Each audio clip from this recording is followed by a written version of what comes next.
Good evening, Facebook, and welcome to Deep Conversations and Transformations. My name is Lynette, and my intention behind these interviews is that everyone involved positively transforms. And tonight I have an incredible guest coming on, my friend Iona Russell. Iona is a happiness and soul fulfillment coach.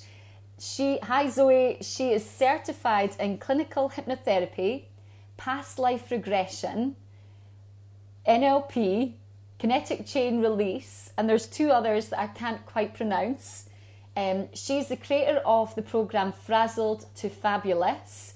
She's experienced in meditation and mindfulness practices, and she has a book coming out this summer called Holding Space. So I hope she's on here.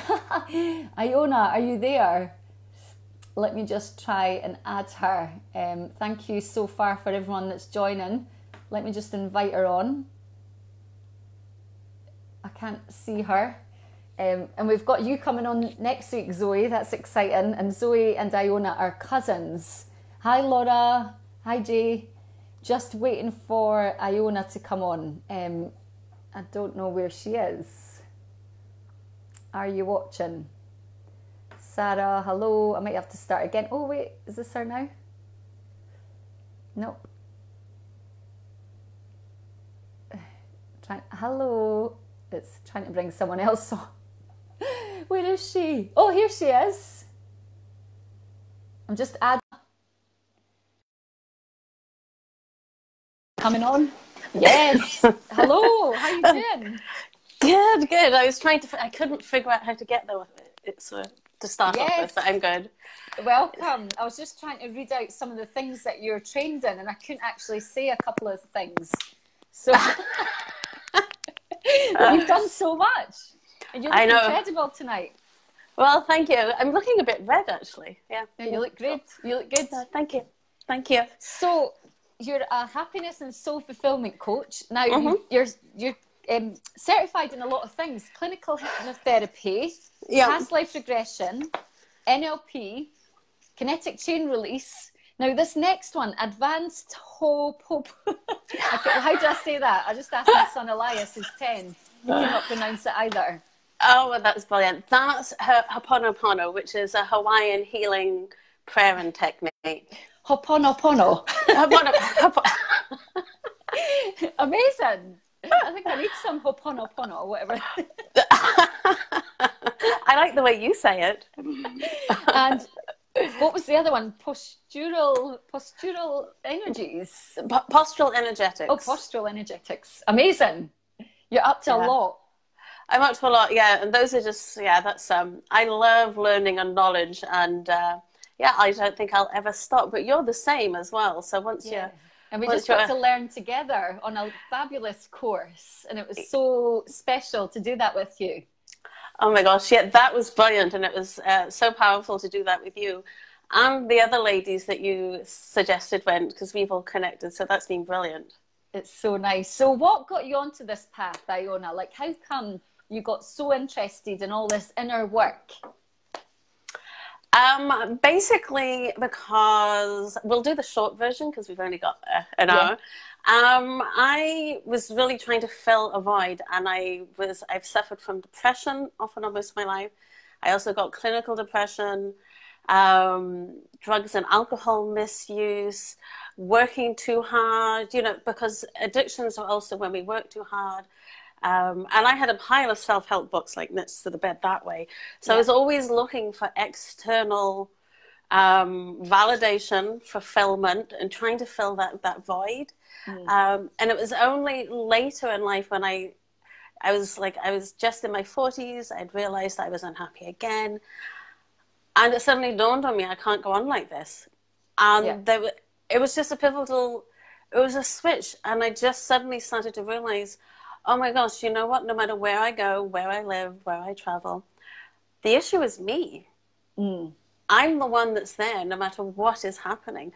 So, and I mean, it started with me. I just sat up in bed like at midnight and told my then husband, I can't go on like this. But I didn't even know what that meant.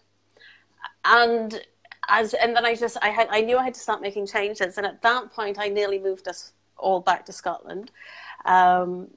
But still, I had to start figuring out what was wrong with me. And I mean, I started trying to like fix my son, fix my husband. And then it's like, oh, wait, it's me. Because the only person we can work on is ourselves. We have no control over anybody else. We don't know how they're going to react. We have to take control. We have to embrace ourselves, warts and all. And so it's really like I found myself in Texas, literally of all places.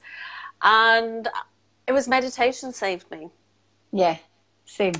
Yeah, and I know we've talked quite a lot about this. So I found this amazing all-inclusive meditation group run by an amazing woman. And I just suddenly started to feel freaking amazing. And I was doing really worthwhile work. I was working with kids in foster care. So it wasn't like I didn't have purpose. I had external purpose, and I was getting validated, and I was actually really good at it, and I loved it. But something was missing inside. And then it just started just with her teachings and becoming aware of these, just that shift. Yeah. And getting present with myself, and then going for walks and gratitude, being grateful for what I have in that moment, as opposed to always wanting something that hasn't happened yet, or regretting something from the past, you know. So that sort of one foot in depression and one in anxiety and overwhelm. And that was really the beginning of this journey, where I was like, oh my gosh, this is my golden chalice. Now, the interesting thing, I was raised by Buddhist parents, so there was meditation always. Yes, but when I felt different from about the age of 8, growing up in a rural farming community in Wales, and I just wanted to be like everybody else. So I started drinking at about 14. And I did it very well, but it was that wanting to get away and fit in and do what everybody else was doing in a way that I felt I could. Nobody was telling me to do that, so I'm not blaming anybody else. But that's what I felt I had to do. So I rebelled against meditation, and then here I am, I've come back full circle. Yeah. Yeah. And so basically meditation saved my life in every, like, just on so many levels. You know that song, Last Night a DJ Saved My Life? Substitute meditation. Meditation saved my life.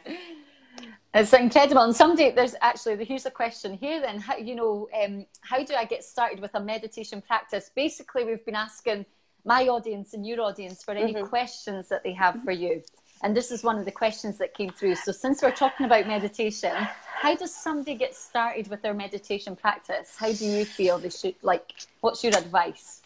Start where you are. So I know everybody said people can get overwhelmed, but you have to go and sit still on a mountaintop and say, and I will meditate, I will be calm, and no thoughts are going to pop into my mind.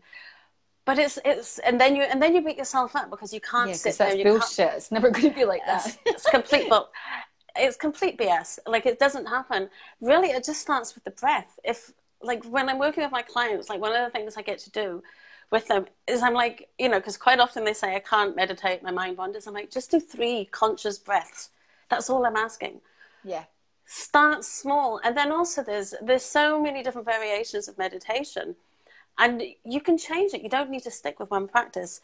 You can start with breathing just for those 3 breaths, or guided meditations. And I do have a couple of meditations I give to my clients, depending on what it is they want to work with. Because, as you said, I'm a clinical hypnotherapist.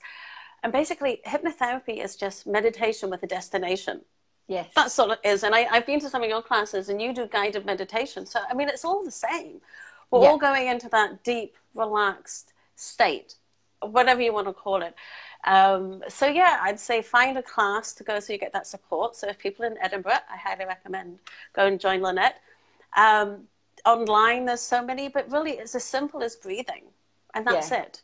Simple as breathing. And also there's that Insight Timer app, which is amazing. Yeah. So many free meditations.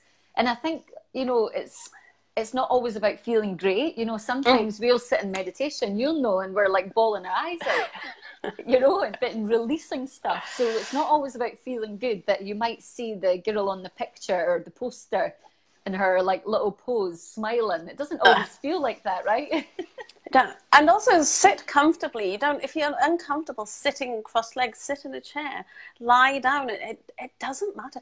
Walking, quite frankly, if you get really chilled when you're walking in nature, then that's good. Painting, it doesn't have to be, this is it, and I haven't got time. Make it something that fits in with your life.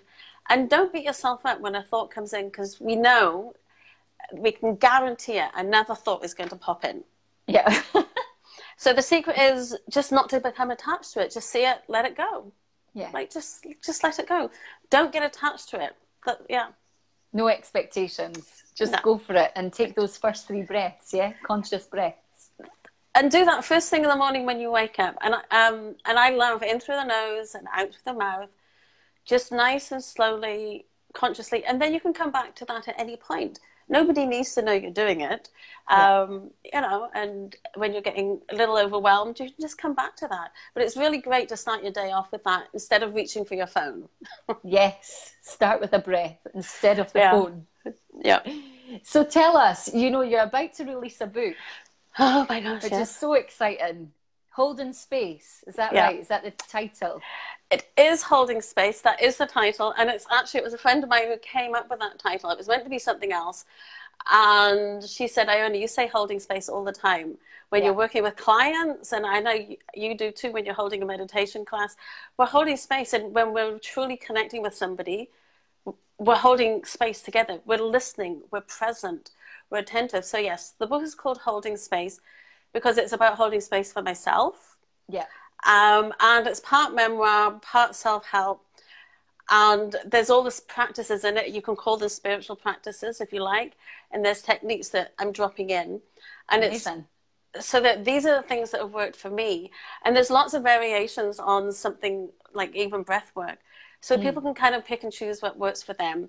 And it's going to be like a coffee table book. So it's not, I'm looking at my coffee table. For inspiration. So inspiration. So it's not like, it's not a book you're going to have to read through. It's not going to be like 30,000 words.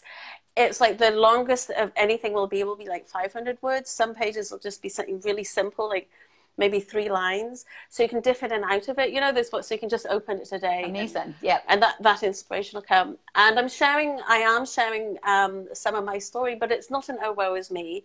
And it's certainly not blaming anybody else. It's me taking responsibility for my choices. Yeah. And just sharing what's worked as opposed to don't do this. It's, hey, how about you try this and just see how it goes. So it's obviously been a massive goal to write your book. Someone asks about goals. It said, like, what do you do to manifest your big goals? Oh my God. So the book has obviously been a big goal. How do you manifest that? Like, you've manifested a publishers, you know, you're nearly there. How do you manifest your big goals? Oh my gosh. I actually forgot this was a big goal of mine. It's normal. It's normal. Well, and I was, my mum passed and I was going through some of her paperwork and I found a letter that she'd kept that I wrote to her when I was 21 and in Hawaii. Wow. So that's like 26 years ago, of 27. And in it, I said, oh, I don't know what I'm going to do, traveling, but I know I want to write a book. I had no idea. It was like the dream I forgot I always had. But I think the thing is not to become attached to whatever dreams we have or don't. Yeah.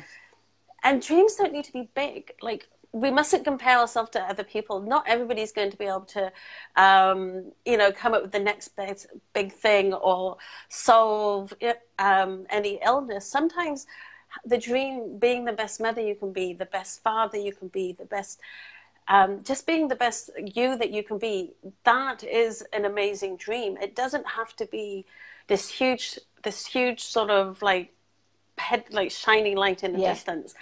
But also what I would do is for anybody who is having trouble manifesting it, making sure you're not attached to fear. Oh, it'll never happen to me. Oh, no. Because then we're coming from a place of fear. And that's going to be that little voice that goes, yeah, that's not going to happen to you. You're full of it. So just start to look in your life for where you're already creating that. So if you're looking for more freedom or you're looking for more looking to inspire people more. Look at where you're doing it, and it may not be obvious at first, and then feel into that. So it's looking for where it is right now, and focusing on that, and then it's easier to create that because you've already got a feeling that you're attached to, and the universe delivers that because we get more of what we're focusing on. So if we're focusing on what we already have and more pleased, and we know that feeling, then we're going to get more of that. It's like, oh, well, nothing good happens to me. My life sucks. It's complete BS. That's what you're focusing on. So it's like the universe goes, oh, okay, you want more of that? Yeah, because it's like we do it ourselves. We look to prove. That, so here you go. Yeah, it's like when we stub our toe in the morning. For you to deal with. Yeah, and when we stub our toe in the morning, we go, oh, fuck, it's going to be a really crap day today. And then we actively look for how it's going to suck. Oh, well, I'm hitting every red light, as opposed to going, oh, well, that happened. So we do it ourselves. So we look to prove whatever it is we're wanting to prove. So focus on what you have and reframe it so that you're looking into that. I love it. So good. And it's, be into, you're saying, you talk about like, look at the freedom, feel into the freedom, be the freedom, then like do the things that make you feel free, and then you'll start to have even more freedom. Yeah. So true. Somebody else. It's funny having the phone on the side because I have to keep looking at that side bit. What, to see me? Yeah, it's anyway, sorry. Yeah. Somebody asked, can you share your ethos about opportunity and the universe delivering what you need? That's maybe similar to what you've just answered there. Yeah, I would say, okay. Something springs to mind. You know that I'm talking at Jodie's TP weekend next weekend. Yes. Is it yeah. Oh my gosh. Yes. Is that already next weekend? Yeah. Yes. It's Wednesday, and it's an amazing opportunity. And I think there's tickets left. If people want to go check, it's brilliant. Yeah. Get your tickets. go get your tickets. It's so amazing. So this event, a friend was telling me about it last year. She was doing it. And so it's a great example of manifestation. So she was talking about this amazing entrepreneurial event she was going to be talking at and participating in. And it's like, oh man, it's a little bit envious. It's like, oh, that sounds like brilliant. I would love to participate as a speaker at that. But, I didn't let on that I was jealous. I was just like, let it go, not attached. Oh, I would love to do something like that. Yeah. And that was it. I didn't think anything more of it. And it wasn't, I thought it would never happen or it was impossible. It was like, well, yeah, it just wasn't going to happen. So I wasn't attached. And then like a couple of weeks or months later, she was having to bow out and she asked me if I wanted to take her place. Oh, wow.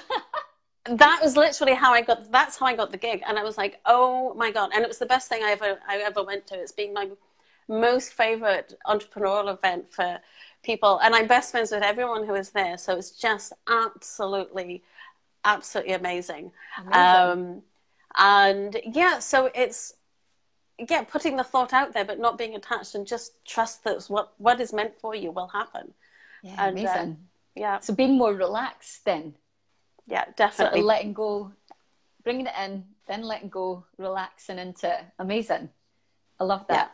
Somebody's just said the universe delivers in the most unexpected ways. Yes, John, it does. So somebody asked, what are some top tips for becoming frazzled to fabulous? So you have a program. What is your program, Frazzled to Fabulous? What happens in that program? What happens in it? Well, basically is at the most basic, we start off with not focusing on the frazzle because everyone's overwhelmed and feeling, and people start on the negative. I haven't got time to do this.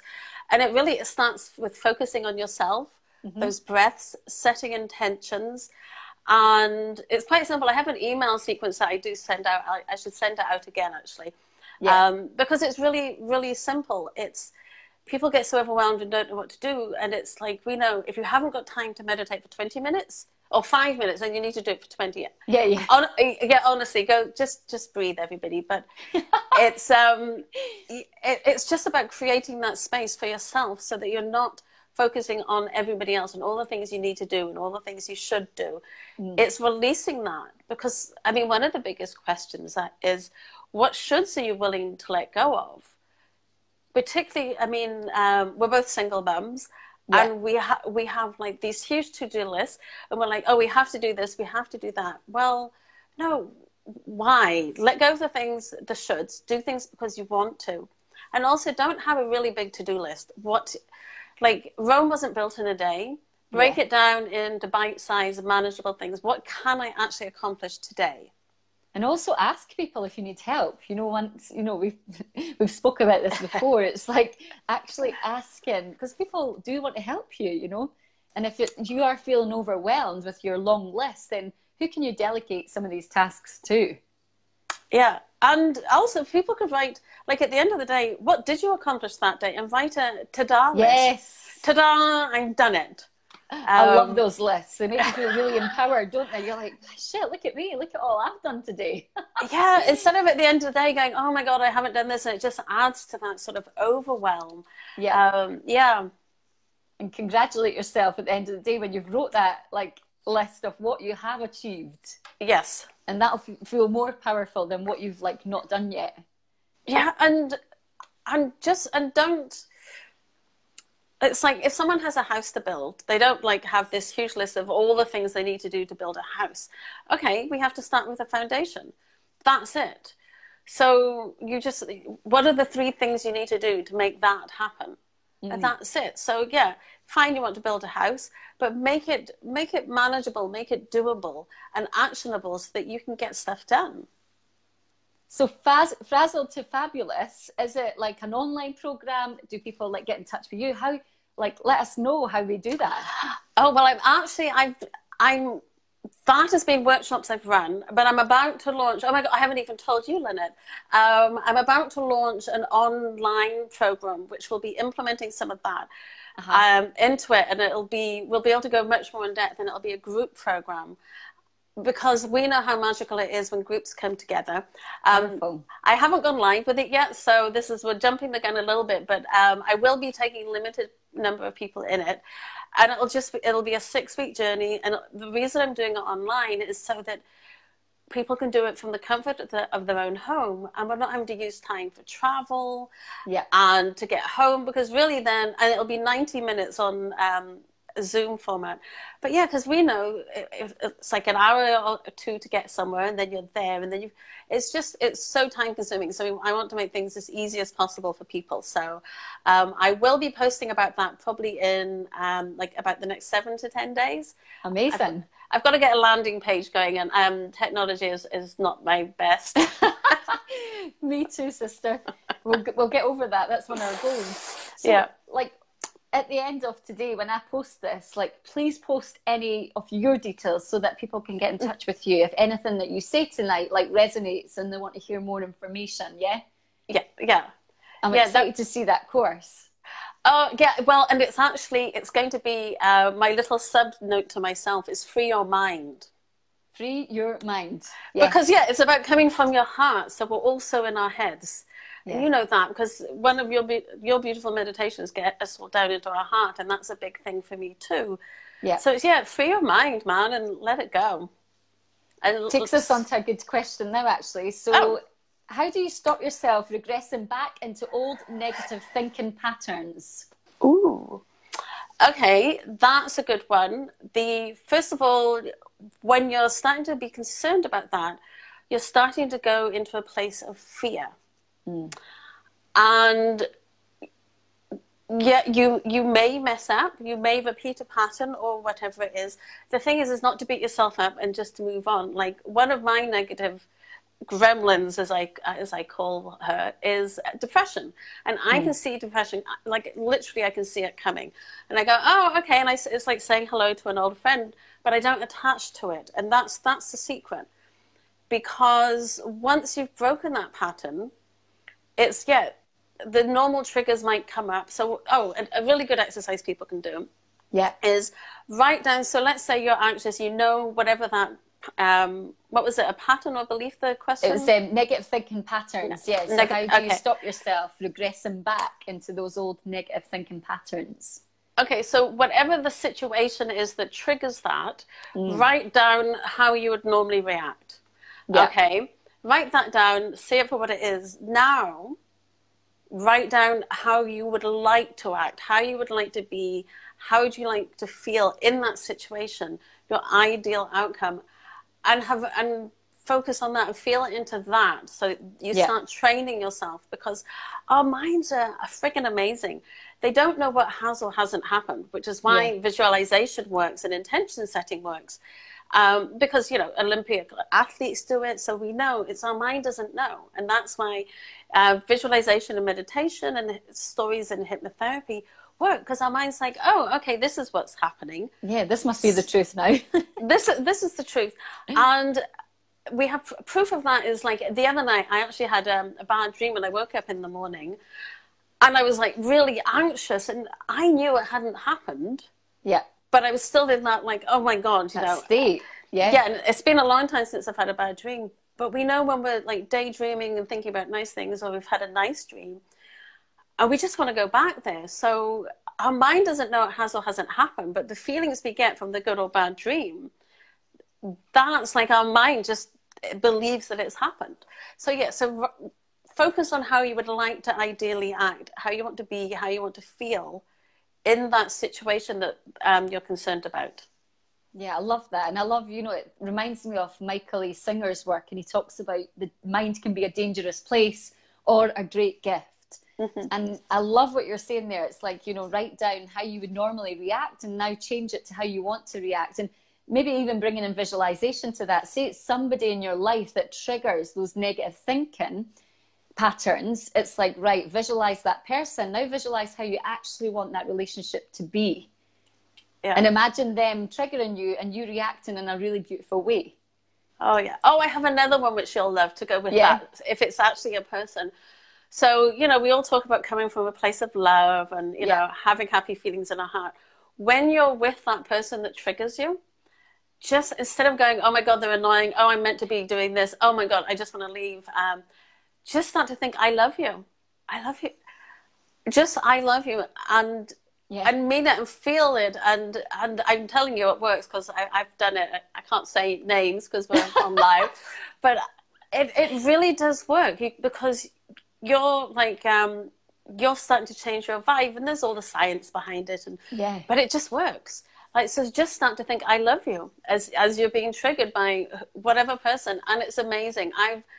The first time I did it, I was kind of blown away, because it was with someone in particular. And I was like, oh my gosh, it was amazing. Like, it was just like somebody was tuning the radio, and it was like, this is much nicer.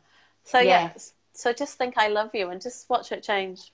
I also love, like, Sai Seminar, one of their questions that they get you to ask yourself every single morning is, imagine this is the first day of your life and the last day of your life. Like, how would you show up? How would you interact with every human being in your life? You know, even if it was somebody that triggers you, you'd actually, you know, if it was your last day, you would tell them that you loved them, or you'd say something nice, you would encourage them. So live you, because it might be our last day today. So we must show up lovingly, because it'll just make our life feel really special if we do. Yeah, well, and I know, because you really come from a place of love too. Don't you find that we attract those people now, and it's just so much nicer showing up in love. Yeah, it really is. I think the more you love yourself, the more loving, like, amazing things that come into your life, people that come into your life, you just attract new things. It's funny, well, a lot of people think it's maybe egotistical, but it's a deeper love. It's like I really love you for just showing up, being human, and not like in a sort of egotistical way. Well, yeah, and it's because if we all think about it, like, how much do you actually love yourself? Like, on a scale of 1 to 100, 1 obviously not at all, and 100 like you think you're the bee's knees. Yeah. And just think about that for a second. And then, well, why don't you love yourself 100%?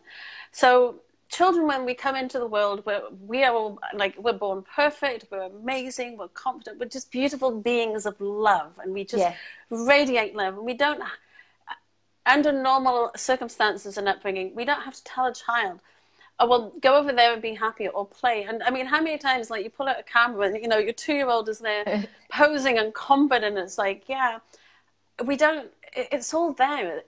it's all inside us. It's like we pick up all like how to behave, all our patterns and behaviors. Actually, we are sort of unconsciously instilled in us by the time we're 7. We've learned how to behave and interact from our parents, our peers, and everybody around us.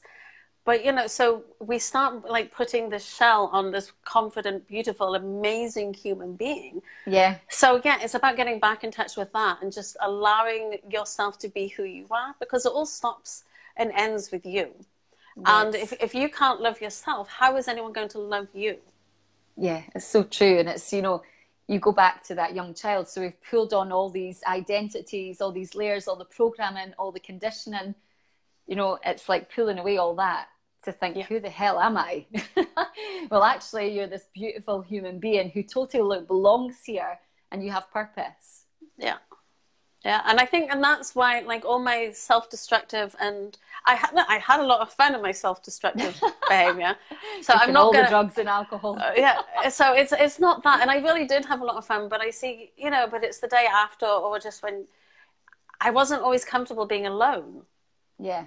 And you're like, oh well, I have to go to the pub. You know, can't possibly sit at home by myself. You know, but and even then, I did read a lot, but I was still.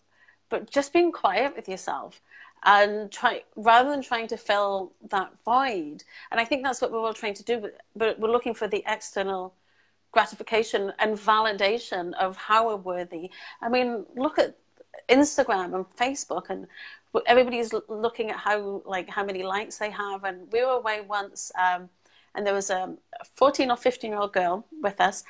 And she was in her room really upset because she hadn't had enough likes on her Instagram post. Oh, God, yeah. You know, and I mean, I can't imagine growing up with social media, I have to say. Thank God they didn't have it when we were younger. Some of the styles and how I used to look. Yeah. How I used to act. There's no evidence. There's no evidence. Yeah, but it's just so it's really difficult trying to love yourself when you're comparing yourself to so many external factors. So and so many talk about, you know, comparison these days, and it's obviously like heightened because of social media and so many photographs and people looking so beautiful, but it's not always like that, you know. No, it's not. But we don't go, I mean, it's also not a place to air your dirty laundry, because we've seen that happen too. Yeah. It's just accept it for what it is. It's the best bits. It's like a snapshot. Exactly. You know? And just know that that's all it is. And so that we don't do that comparison. Because even when I first moved away from Edinburgh, Facebook was great for staying in touch with people. But then I started missing out on I'm not invited to the bar. I'm not part of that. I was in a different frigging country, you know. But it's that fear of missing out. And it's like, oh my God, I'm a grown frigging woman. I chose to move here. Yeah. You know, get over it. But, you know, and that's me with, you know, knowing what I know. So, I mean, I can't imagine for younger people or people going through a hard time. It's so difficult. So turn off that phone. Go do something better instead. Find your tools. Find your tools, yeah. Someone asked, where do you start if you want to change but don't know what your dream life looks like?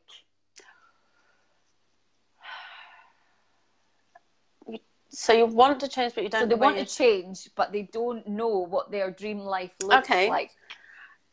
Well, that's kind of twofold. Yeah. I would say because... Is it that you don't know what it looks like? Has somebody told you and dissed your dreams when you were younger? You know, and so it's okay not to have a big dream, because that again goes to what we talked about earlier.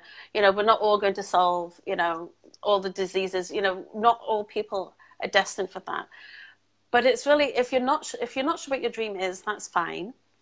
However, I would like to just ask yourself, who are you hiding from? Are you coming from a place of fear? Because when it's quiet, we all quite often, you know, when we have that dream, and it doesn't have to be big. Yeah. Like, but what lights you up? What do you enjoy doing? And how do you want to be and feel? So you don't need to think about, oh, well, you know, I want to have the mansion with 50 cars, and, you know, then that's getting back to the external it's like stuff. Yeah, yeah. I think you said feeling there, because what is the mansion or the car going to make you feel like? It's like tuning into how you want to feel.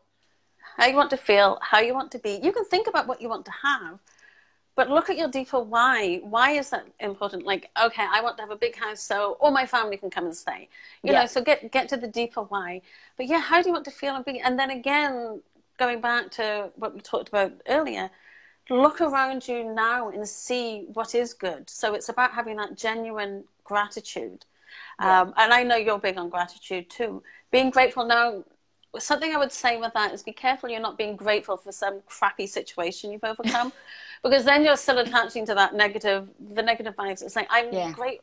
Start being present now. I'm grateful for the birds singing, and I'm grateful that there's all this noise happening outside while I'm trying to meditate, and just it's teaching me patience, and just be grateful for what you have. Look for things that you're grateful for what you have and that you want more of, and start to notice what really makes you lighter and where you feel great, and start listening to that little inner voice inside you.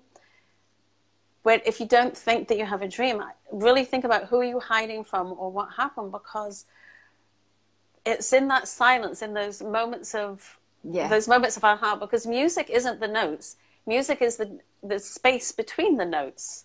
Yeah. So that's where we get to hear the aha moments. That's what I want. It's like me completely forgetting I always wanted to write a book. I had no idea. Yeah.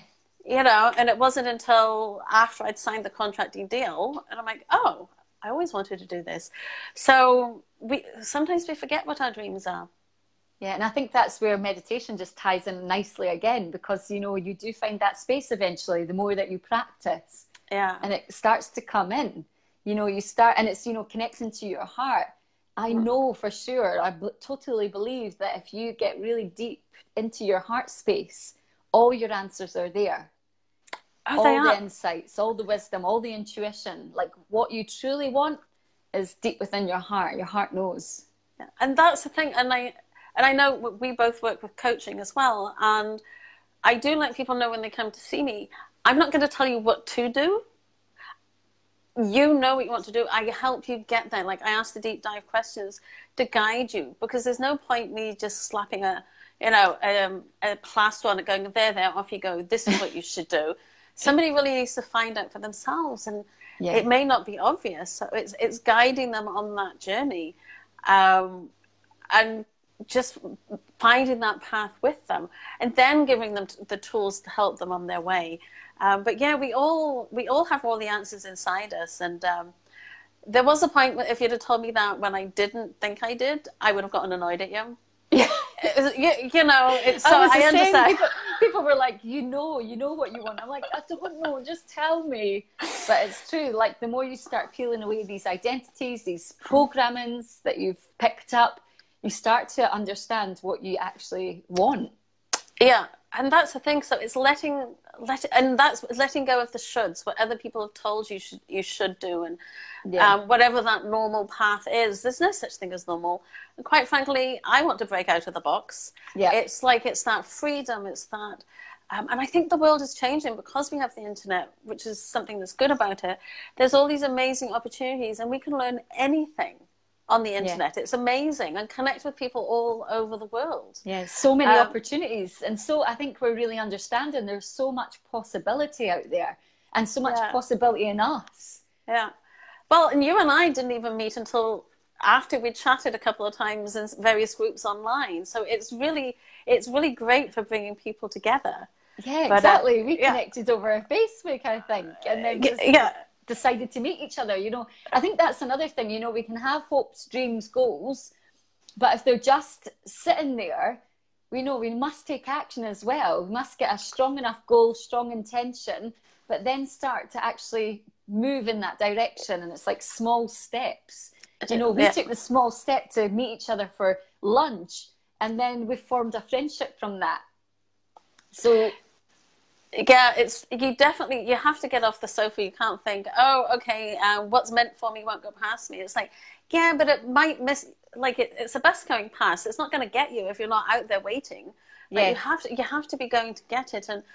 I think that's what annoyed me about The Secret a little bit. I love that book. I love it. But it's all about, just visualize, just think it and it'll happen. Okay, that works with like car parking spaces. I'm going to get a car parking space. But actually, like the big juicy goals, the big things that you want, like you have to still take action. It's not just like, I'm just going to think that and it's just going to happen. It's like, take some action too. And you have to take action that's authentic for you. So like if trying to tell somebody, you know, and it ties in with affirmations now, it's like I can do this, I can do anything, I'm amazing. It's like, but if someone's got that little voice going, no, you're friggin' not. It's like, okay, let's just bring that up a little bit. How about you just light yourself a little bit more today? So you start making actionable, positive steps towards what it is you want. And in a way that's believable to you, so that you don't start going back to that fear and overwhelm and start thinking, oh, that'll never happen for me. And instead you go and, you know, order yourself a pizza and a bottle of wine and sit on the sofa. It's like, well, no, it won't if you're sat on the sofa doing nothing. So you've brought up fear quite a lot. Tell me your way to bust through fear. How do you deal with when you feel fearful? See it for what it is. It's like we're either in love or we're in fear. So at its most basic, and it's just I have to think coming from a place of more love and less fear. And that sounds like really basic, and it really is that simple, because if we're coming from a more positive outlook, we can see where we're getting dragged down. Now, I get dragged down a few times. I'm a really shouty mum. My teenager will agree with that. But I recover much quickly, and usually that's when I start. I'm losing control. I'm getting annoyed. I'm getting angry. None of those things are in like coming from love. Yes, we still have to parent and we have to set boundaries, but doing it from a place of love, we can still be firm. And have the same, and you get much better results being firm with love than firm coming from anger and shouting and slamming doors, particularly with teenagers. But it's choosing love. Like when you're not sure what you want to do, like I was speaking at the Wellbeing Festival in January. I know, I'm gutted I missed you. You looked amazing on stage, and the feedback you had was loved great. I loved it. But I started cacking it about a week before. I remember speaking to you. And I was like, oh my God, I want to call in sick. I can't call in sick. There's no one else to do it. But I was starting to really panic. But I knew that was me in fear. Now, I could have not done it. That would have been kind of crappy to the organizers. But the idea of not doing it was like, oh my God, this is what I've been working towards. I really want to do this. So my desire overrode it. So I knew that, okay, fear and excitement feel the same. So let's start channeling that into excitement. I still had butterflies, but I embraced the butterflies and just go, okay, I freaking loved it. I had so much fun.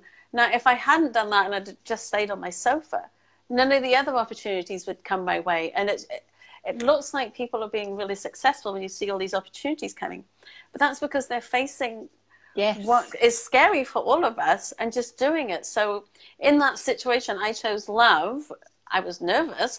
What do I want to do? Following that desire, going for what I want and striving the intention of how I want to be and feel, as opposed to what I wanted to do was cop out, eat junk food and, and binge watch Netflix, It's like, but then that's what would I accomplish? And I think, the whole fear thing, the more that I go on this journey, you feel that fear, and like that book, Feel the Fear and Do It Anyway. When you do it and you move through it and you maybe do an all right job, or sometimes you do an amazing job, or sometimes it's not that great, you grow and you expand. So your comfort zone stretches, and it's afterwards. It's that high you get afterwards when you're like, I fucking done it. Like I've done it, like what's next? And then it becomes exciting, I feel, that fear. You're like, oh, you get on that stage and you're shaking like anything, your heart's beating fast, but then you just start talking or guiding your meditation or whatever it is you're going to do. And then that it blows you away, doesn't it? You blow yourself away. I'm still always surprised when I finish. I'm like, wow, that was like when I came off from the Wellbeing stage, I felt like I'd had 100 cups of coffee. That's what I mean. It's that high, that ecstasy feeling inside. It was like, it was brilliant. And there's been other times where I've done a workshop and I don't feel it's gone as well. But the secret there is not to go, oh no, I'm a failure. There's no such thing as failure. There's just learn, and whatever the lesson is, if it's not that success that you thought it would be, okay, what was the lesson for me to learn from that? Okay, I actually prefer to structure my talks that way. Okay, now I know. My brother always says, like, even better if, and he's like, just see what you could have done to make that talk better or that session better, rather than, you know, focusing on, oh, this was really shit, because in your head it might have been shit, but somebody in that audience might have taken one little thing you said and it might have transformed everything. Yeah. And we don't know. And the thing is it's that courage and feeling into that, and it's how you want to be and feel, so how you want to show up. And you know, I'm sure not everybody listening wants to go and talk on stage, and that's fine. But it's doing those, like, if you want to start exercising or doing some self-care routines, whatever. Yeah, taking it into whatever you're going through in your life. It could be applying for a job. It could be doing a phone call or having a conversation with a loved one that you're like really scared to do, but you know it will bring more joy and love. Then it's using that. And because also what happens too with people, when they have a fear of something, oh my gosh, we've all done it in the past. You know, when you're like, you're going to go and talk to your boss, or you're going to go and do this, and or talk to a friend like this, or your partner. It never happens the way we plan it in our heads. And we've made ourselves anxious and overwhelmed about whatever it is, run through all the worst case scenarios, and what we'll say, more often than not, it goes way better than we could have imagined, but it never goes the way we imagined it. And then we've just created all that anxiety. So it's just like, yeah, just do it. I think that's why I love, like, setting an intention for nearly everything I do now, because set that intention. Like, so my intention for these interviews is that everyone involved positively transforms.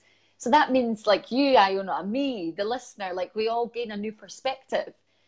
And I think if you do everything in life, like, before you get in the car and you drive, like, today I'm going to drive really well, really safe. And it just works. Intention is everything. It's key. Yeah, it is. There was one time I had a friend of mine who asked me if she could actually pray for me. And I was like, yeah, pray for me to have more patience. She's like, oh, no, you don't want to do that. She said, you want to kind of look for things, set your intention slightly different, because then you're going to get challenges which will present you with making you practice be patient. I'm like, oh, God, yeah, I don't want that. But it's interesting. So, yeah, look at what your intention is and how you want to be and feel. But just, you know, don't ask for to learn patience, because that'll be that creates challenges so that you will learn patience, because that was your intention. So yeah, I reframed that one from there on in. Yeah. So up until this point, what are you most proud of, like, of yourself? Oh my gosh. Actually, I have a lot of things. Now, there was a point where I'd been, oh, look, nothing. There's the obvious ones, like my son. Yeah. I would say dusting myself off and starting again and reinventing myself again and again. And I've done that again this time when I've just moved back to Edinburgh. I haven't even been here 3 years. Yeah. So it's that ability just to look adversity in the face and kind of laugh. Yeah. Maybe sometimes through the tears. And just being able to know you can, because even no matter how low it gets and how low it is for other people, I absolutely believe everybody can change. We all have that innate awesomeness inside us, for lack of a better word. Yeah. But everybody can change, and we can reinvent ourselves. And I've done it. Yeah. You know, and you've done it too. I mean, we've shared a couple of stories that would make people's hair go grey, but we can all change, and we can all, and that's it. Be the change you want to be. That's what I'm proud of. I'm the change I want to be. Yeah, you are. I love that quote. Be the change you want to be, or you want to see. I can't remember how it goes. But you can be whoever you want, and you know, it can start from this very moment. You choose. You decide. Yeah, it's so powerful. It is, and it's just, and that's so simple. Somebody's came to the door. Oh, the car window's open. So be the change you wish to see. It's all right. I'll get afterwards. I need to get the door. My car window's open. Can you hold the fort? 2 seconds. Yeah, absolutely. Are you going to go and close it now? I'm going to go and close it. 2 seconds. It's fine. It'll be fine, Elias. Is it open really wide? It's not raining. It's fine. Yeah. Yeah. I've got a neighbour at the door. 2 seconds. Okay, Sorry, no problem. Keep the fort. Okay, this is all very strange. Oh, well, you see, there you go. Life just happens, and no matter what's going on, you just roll with it. So you don't need to get triggered, because Lynette could have gotten angry and frustrated that was happening and interrupting, but she didn't. She's just going with it, and yeah, that's all we can do is just embrace whatever's happening, and don't get frustrated and angry. Because goodness knows, I've done that in the past. Gotten angry because things haven't gone my way, or I've gotten interrupted. And so Lynette's a beautiful, perfect example of how that's not happened. And yeah. And I was wondering if, okay, I see there's still 4 of you watching. And it would be really great if you could drop into the comments if you have any questions. I'm so sorry. No, I was just telling everyone, see, life happens. and that's the thing, you could have gotten annoyed and angry that it happened, but it just happens. So I heard the door. I basically heard the door banging. Yeah. And my son had left his window open. Now, the last time this happened, he'd left the door open. And somebody tried to drive past our street, but he didn't, because the door was open, and it must have been open for like an hour. So, I'm so sorry. Welcome back. That's okay. I was like, oh, yeah. So anyway, I was telling them how that's a great example of just going with the flow. And then I just said, if they have any questions, to pop them in the comments below. Amazing. Was there any questions? I don't think any questions came through. Zoe says you're doing amazing. Oh, hi, Zoe. I love you. Yeah, I can't see questions because it's on your phone, so I wouldn't know how to do it. Yeah, I don't think there was any. Okay. So you tell me what you want your legacy to be. It's a big question, but just go with your heart. I want to... What do I want my legacy to be? I want to make a difference in people's lives. So no one ever gets remembered for the way you looked and, you know, what you had, but for how you made them feel. So, yeah, to make that difference in just one person's life, one person at a time, because I'm still in touch with some of the kids who I worked with in foster care, and that's been really amazing. So, yeah, my legacy is to just make a difference in people's lives and show them that you can change and you can be who you want to be, and that I believe in them, and to know that they believe that and trust that. Yeah, it's beautiful. And you know, your legacy has already started. You're already making a huge difference. I'm so proud of you. I'm proud of you too. So, is there any like amazing books that you've read, or amazing courses that you would love people to go on, or anything that can really add value to people's lives? Oh my gosh, there's probably so many. My bookcase is over there. Oh gosh, there's so many. The Power of Intention by Wayne Dyer would be a good one. Yes, love it. That changed everything for me.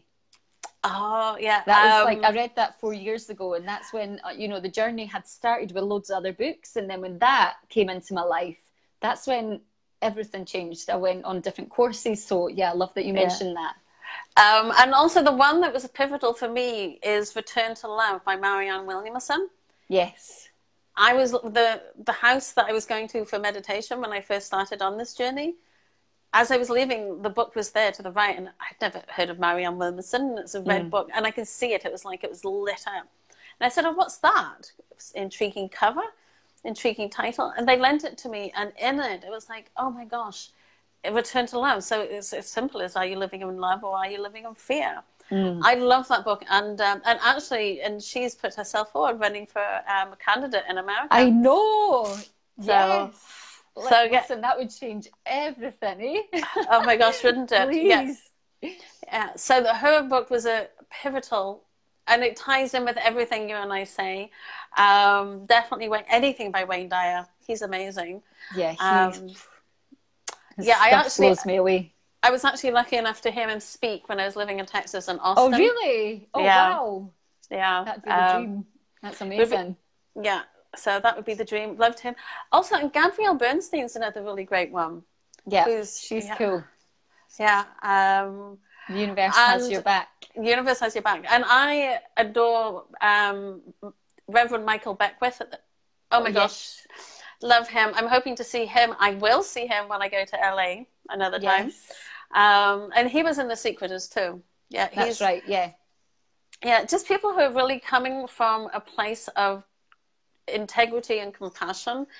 And there's so many amazing authors out there. So reading somebody that you identify with, because someone might pick up one of these books and go, oh my gosh, that's whatever. But just find something that you like. So all those books are all slightly different. Gosh, there's so many amazing books. And I always, I love that quote, readers are leaders. To read is to just fill yourself up every single day. I think if you read for 45 minutes every day, you'll finish There's my bookshelf, you see. Yes. That's why I was looking over there. Yeah. So those are the books. Is there anything else that you can share with us that just has come into your mind? Another book. Oh, The Power of Now. The Power of Now. That's another one. Yeah. Oh, you mean just anything in general? Just anything, yeah. Before, anything. Oh, I would say, believe in yourself. You are enough, and you are worthy, and you are beautiful. Yes. And I love you. So before we sort of finish up tonight, is there anything you want to get out there? Anything I want to get out there? No, I think we've covered everything, really. I will mention, if anyone wants to come to Jodie's TP weekend, there's still tickets available. Can you post the link into the I'll do that. Please, at the end? Yeah. I'll be launching my group program shortly, so I'll put my website link in there, and then people can go and that. If they sign up for my newsletter, they actually get sent 2 free meditations. Oh, amazing! I'm going to sign up for that. I didn't know that. Yeah, one's intention setting. Obviously. Yep. And then the other one is a relaxation for the end of the day. Amazing. So there's so you get those 2 just for signing up. Just for signing up. Okay, perfect. Yeah. And in there I'll do that. I do try to be consistent with my newsletter, but I kind of find they can get annoying for people, I think, when you continuously throw them out there. But I will announce and give more information about my about the online course, because I will obviously open up to people on my email address book first. Amazing. It's been a pleasure having you on here. I'm so grateful, and I'm so sorry I got interrupted. It's okay. I must be more present with my car. It's just the car. Yeah. But yeah, the street can be a little bit rough. So yeah, maybe the lady was just concerned that somebody was going to break into it and drive it off. So thank you so much. I'll be catching up with you soon. And thank you to everyone that's joined us tonight. Sign up to Iona's website, get those free meditations, and just start meditating. Just start today. Taking those breaths, like you said, back to the start of the interview there. Yeah, just breathe, baby, just breathe. Do it. Yeah. Thank you. Sending you so much love tonight, and I'll see you soon. Bye, everyone. Good night. Bye. Bye.